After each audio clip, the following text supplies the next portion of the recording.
ನನ್ನ ಹೆಸರು ಎಲ್ರಿಗೂ ಗೊತ್ತಿದೆ, ವಾಣಿಗನಲ್ಲಿ ಬಾಲಕೃಷ್ಣ ಅಂತ. ಇವತ್ತು ನಾನು ನಿಜವಾಗ್ಲೂ ತುಂಬ ಮಾತಾಡ್ಬೇಕಂತ ಅನ್ಸತ್ತೆ. ದಯವಿಟ್ಟು ಗಣ್ಯರೆಲ್ಲ ಸ್ವಲ್ಪ ಕಾಲಾವಕಾಶ ಕೊಡ್ಬೇಕು ನನಗೆ. ಮೊದಲನೇದಾಗಿ ಇವತ್ತು ಏನು ನನ್ನ ಪೂಜ್ಯ ಗುರುಗಳಾದ ನನ್ನ ತಂದೆ ಸಮಾನರಾದ ಆಲಂಗೂರು ಸೀನಣ್ಣನವರ, ನನಗೆ ಸೀನಣ್ಣ ಅನ್ನೋದು ತುಂಬ ಭಯ ಆಗುತ್ತೆ ಅವರಿಗೆ. ಇವಾಗ ನನ್ನ ಪಕ್ಕದಲ್ಲಿ ಅವರು ಇದ್ದಾರೆ ಅಂತಲೇ ನನಗೆ ಅನಿಸುತ್ತೆ. ಯಾಕಂದರೆ ನನಗೆ ಜನ್ಮ ಕೊಟ್ಟಿರೋದು ಪಾರ್ವತಮ್ಮ ವೆಂಕಟೇಶಪ್ಪ ಅಂತ, ನಾನು ಬೆಳೆಸಿರೋದು ಆಲಂಗೂರು ಸೀನಣ್ಣ ಶ್ಯಾಮಲಮ್ಮ ಅಂತ. ಯಾಕೆ ಮಾತು ಹೇಳ್ತಾ ಇದ್ದೇನೆಂದರೆ, ನನಗೆ ದೇವರವರೇ. ಇವಾಗ ನನ್ನ ತಂದೆ ತಾಯಿನೂ ದೇವರೇ, ಅವರೂ ದೇವರೇ. ಏನಕ್ಕಂದರೆ ಈ ಕಾರ್ಯಕ್ರಮ ಸ್ಟಾರ್ಟ್ ಮಾಡಬೇಕಂತ ನಾನು ಉದ್ಭವ ಲಿಂಗೇಶ್ವರ ಸ್ವಾಮಿ ದೇವಸ್ಥಾನದ ಹತ್ರ ನಮ್ಮ ಶಿವಗೇಶ್ವರ ನಗರದಲ್ಲಿ ಒಂದು ಪ್ರೆಸ್ ಮೀಟ್ ಕರೆದಿದ್ದೆ. ಆವತ್ತು ತುಂಬ ಮಳೆ ಬರ್ತಾ ಇತ್ತು. ಮಳೆ ಬರ್ತಾ ಇರುವಾಗ ನಾನು ಫಸ್ಟ್ ದೇವಸ್ಥಾನದಲ್ಲಿ ಈ ನಮ್ಮ ಅನಂತ ಸ್ವಾಮಿ ಹತ್ರ ಕೊಟ್ಟು ಎಲ್ಲ ಪಾಂಪ್ಲೆಟಲ್ಲಿ ಕೊಟ್ಟು ನಮಸ್ಕಾರ ಮಾಡಿ, ಅದೇ ಚೌಲ್ಟಿ ಅನ್ನ ಮಾಡಿರೋದೇ ಅವರ ಅನುದಾನದಲ್ಲಿ ಉದ್ಭವ ಲಿಂಗೇಶ್ವರ ಸ್ವಾಮಿ ದೇವಸ್ಥಾನದ ಅಲ್ಲಿ ದೇವಸ್ಥಾನದಲ್ಲಿ ನಾನೇ ಒಂದು ಫೋಟೋ ಕೊಡಿಸಿದ್ದೇನೆ. ಆ ಫೋಟೋ ಹತ್ರ ಮತ್ತೆ ಅದೇ ಪಾಂಪ್ಲೆಟ್ ಇಟ್ಟು ನಾನು ಅನ್ನಕ್ಕೆ ನಮಸ್ಕಾರ ಮಾಡಿದೆ. ಅನ್ನ, ಇವತ್ತು ನಾನು ಒಂದು ದೊಡ್ಡ ವ್ಯಕ್ತಿಗಳಿಂದ ಮಾಡ್ತಾ ಇದ್ರು, ಕೆಲವು ಕಾರಣಗಳಿಂದ ನಿಲ್ಲಿಸ್ಬಿಟ್ಟಿದ್ದಾರೆ. ನಾನು ಜನಸೇವಾ ಟ್ರಸ್ಟಿಂದ ಚಿಕ್ಕ ಚಿಕ್ಕದಾದ ಕಾರ್ಯಕ್ರಮ ಮಾಡ್ಕೊಂಡು ಹೋಗ್ತಾ ಇದ್ದೀನಿ. ಇವತ್ತಿಂದ ನಾನು ಅದ್ದೂರಿಯಾಗಿ ಮಾಡಬೇಕಂತ ನಾನು ಬಯಸಿದ್ದೀನಿ.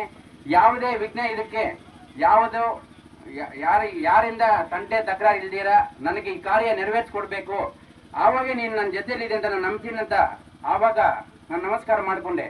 ಆವತ್ತೇ ಮಳೆ ನಿಂತೋಯ್ತು.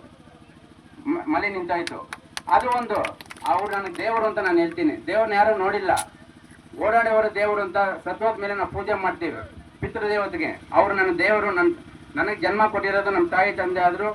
ಅವರು ಶ್ಯಾಮಲಕ್ಕ ಅವರು, ಅಣ್ಣ ಅವರು ನನಗೆ ದೇವರು. ಎಲ್ರಿಗೂ ಗೊತ್ತಿಲ್ಲ ಒಂದು ವಿಷಯ, ಇವತ್ತು ಒಂದು ವಿಷಯ ಹೇಳ್ಬೇಕು ನಾನು. ಅಖಿಲ ಕರ್ನಾಟಕ ಜನಸೇವಾ ಟ್ರಸ್ಟ್ ಅಂತ ಹೆಂಗೆ ಇಟ್ಕೊಂಡಿದ್ದೀನೋ, ಪ್ರತಿಯೊಬ್ಬರು ಅಖಿಲ ಕರ್ನಾಟಕ ಜನಸೇವಾ ಟ್ರಸ್ಟ್ ಇಂದ ಕಾರ್ಯಕ್ರಮ ಮಾಡ್ತಾ ಇದ್ದೀನಿ ಅಂತ ಅಂದ್ಕೊಂಡಿದ್ದಾರೆ. ಆದರೆ ಇಲ್ಲ.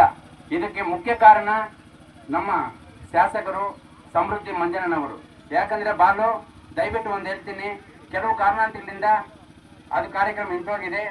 ನಾನು ದಯವಿಟ್ಟು ಮುಂದೆ ಬರೋದು ಬೇಡ. ದಯವಿಟ್ಟು ನೀವು ಅಣ್ಣವ್ರಿಗೆ ಎಲ್ಲ ಪಾರ್ಟಿ ಬಗ್ಗೆ ಇಲ್ಲಿ ಮಾತಾಡೋದೇ ಬೇಡ. ನಾನು ಮಾತಾಡಲ್ಲ. ಎಲ್ಲ ಪಾರ್ಟಿಯಲ್ಲೂ ಅವರಿಗೆ ತುಂಬ ಅಭಿಮಾನಿಗಳಿದ್ದಾರೆ. ದಯವಿಟ್ಟು ನೀನು ಟ್ರಸ್ಟ್ ಕಡೆಯಿಂದ ಪ್ರತಿ ವರ್ಷ ಮಾಡ್ಕೊಂಡು ಹೋಗು. ನಾನು ನನ್ನ ಕೈಯಲ್ಲಿ ಸಹಾಯ ಮಾಡ್ತೀನಿ. ಅವರು ಪ್ರತಿಯೊಬ್ಬ ಮನೆಯಲ್ಲಿ ಫೋಟೋ ಇಟ್ಕೊಂಡಿದ್ದಾರೆ. ಅಂತ ಮಹಾನ್ ವ್ಯಕ್ತಿ ವಿಷಯ ರಾಜಕೀಯದಲ್ಲಿ ಬೇಡ. ಅವರ ರಾಜಕೀಯಕ್ಕೆ ಸಂಬಂಧಪಟ್ಟಿದವರೆಲ್ಲ ನನಗೆ ನಿಜವಾಗ್ಲೂ ಹೇಳ್ತಾ ಇದ್ದೀನಿ, ಅವರು ನನಗೆ ದೊಡ್ಡ, ಅದು ತಪ್ಪು ಒಪ್ಪು ನನಗೆ ಗೊತ್ತಿಲ್ಲ. ನಮಗೆ ಗಾಂಧಿ ಮಹಾತ್ಮ ನನಗೆ ನಮ್ಮ ಆಲಂಗೂರು ಸೀನಣ್ಣ ನನ್ನ ತಂದೆ ಅವರನ್ನ ಹಂಗೆ ಅಂತ ನಾನು ಬಯಸ್ತೀನಿ. ನಿಜವಾಗ್ಲೂ ಹೇಳ್ತಾ ಇದ್ದೀನಿ. ಇನ್ನೂ ಮಾತಾಡ್ಬೇಕಂತಿದೆ, ಸಾಕು, ಇಷ್ಟು ಮಾತ್ರ ಹೇಳ್ತಾ ಇದ್ದೀನಿ. ನನಗೆ ಸ್ವಲ್ಪ ಟೆನ್ಷನ್ ಮಾತಾಡ್ತಿದ್ದೀನಿ. ನಮ್ಮ ನಾಗೇಶ್ ಸರ್ ಅವರು ನನಗೆ ಪರಿಚಯ ಕಮ್ಮಿ. ಅವರು ಪುತ್ಥಳಿ ಯಾವತ್ತು ಅನಾವರಣ ಮಾಡಿದ್ರು ಆವತ್ತಿಂದ ಅವರ ಅಭಿಮಾನಿ ನಾನು ಆದೆ.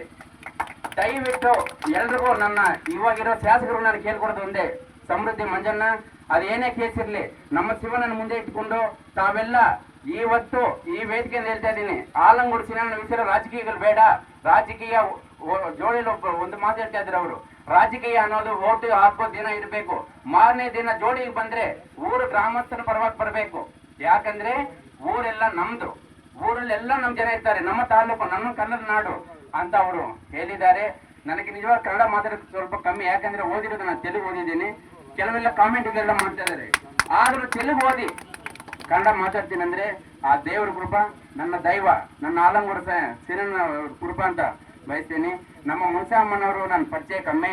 ನಿಜವಾಗ್ಲೂ ಹೇಳ್ತಿದ್ದನ್ನ ನಮ್ಮ ಗೌರವ ಅಧ್ಯಕ್ಷರು ಹೇಳ್ದಂಗೆ, ನಮಗೆ ಇವಾಗ ನೀವು ಎಂ ಪಿ ಅಂತಾನೆ ನನಗಿಷ್ಟ. ನಾನು ಮಲ್ಲೇಶ್ ಸಾರ್ನವ್ರು ಯಾವತ್ತಿದಾಗ ನೀವು ಎಂ ಪಿನೇ ನನಗೆ ಅಂತ ನಾನು ನಿಜವಾಗಿ ತುಂಬಾ ಸರಿ ಭೇಟಿ ಮಾಡ್ಬೇಕಂತ ಅನ್ಕೊಂಡಿದ್ದೆ, ಆಗಿಲ್ಲ. ನಮ್ಮ ಗಂಗಾಧರ ಇದಾರಲ್ಲ, ಅವ್ರ ವೀರಾಭಿಮಾನಿ. ನಿಜವಾಗ್ಲೂ ಗಂಗಾಧರ ಹಿಂದೆ ನಾನು ನಿಮ್ಮನ್ನು ಭೇಟಿ ಮಾಡ್ಬೇಕು ಅನ್ಕೊಂಡೆ.